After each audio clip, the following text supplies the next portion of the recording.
Well, Beyonce, Billie Eilish, and Kendrick Lamar are just three megastar recording artists who are going to be touring this summer.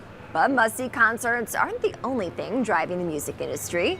Joining me now for a deeper dive into what is shaping up the space is David Schulhof. He's the founder and CEO of the music ETF MUSQ. David, it's great to have you in studio, especially as summer has unofficially started after Memorial Day. Yeah, totally. Doesn't it feel like summer already?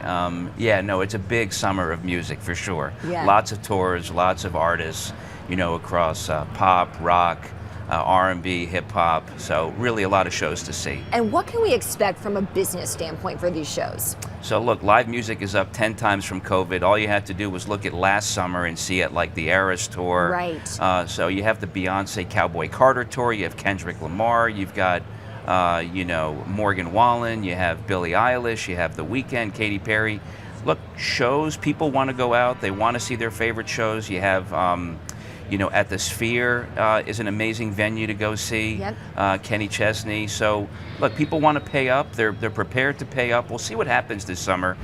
Trump recently signed an executive action going after ticket scalpers because I think tickets were very expensive last summer. An average, like Taylor Swift ticket, was like $1,000. Right. And so we'll see. We'll see if reselling can really take place. Because you can buy them all on Ticketmaster, but you shouldn't have to be price gouged on companies like StubHub. So we'll see what happens there. How does the music ETF capture this business?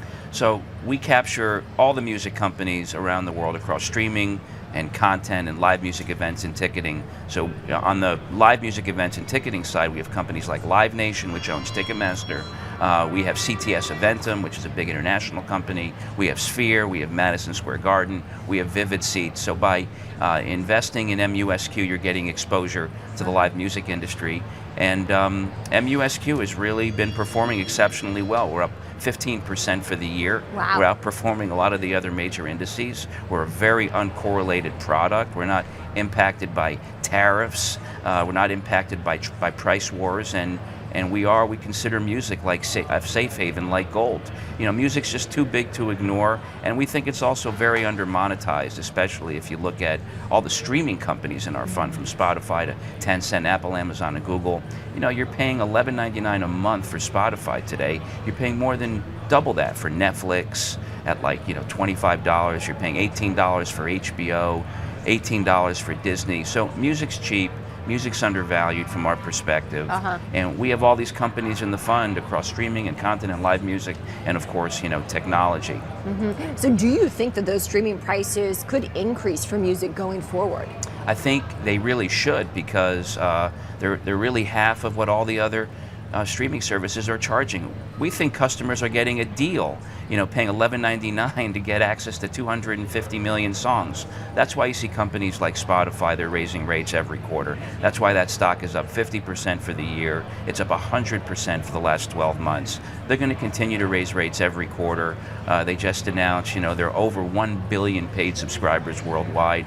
So we have that company, we have Tencent, and Apple, Amazon, and Google, which are the third, fourth, and fifth largest streaming companies as well, are also going to raise rates. So all of that money passes down to the labels, and so that's why that's why our fund is performing so well, because all the streaming companies keep raising rates. Which show are you most excited about this summer? Look, I'm excited about Kenny Chesney at the Sphere. Yeah. I'm a huge country fan. I also love Morgan Wallen. His new album is amazing. He is such a great writer. Yeah. And of course, I'm a big Kendrick Lamar fan, so I'm going to see him too. How does the Sphere change the game when it comes to music venues? It's a completely immersive experience, right? So immersive in terms of sound, in terms of sight, in terms of smell, in terms of touch. It really changed. I don't know if you saw Dead & Co. perform there with John Mayer, but it's just a totally different way to experience like a three-dimensional concert. Kind of like, what does IMAX do for you when you go see a movie? Changes the experience. Mission Impossible on IMAX is amazing. So, to the extent that you can catch a show at the Sphere, it's really worth it. It is worth it indeed. That's on my bucket list eventually, David. Indeed, that's David Schulhof. He's the founder and CEO of the music ETF MUSQ. Huge concert lineup this summer. David, thank you as always. Great. Thank you, Kristen. Great to have you.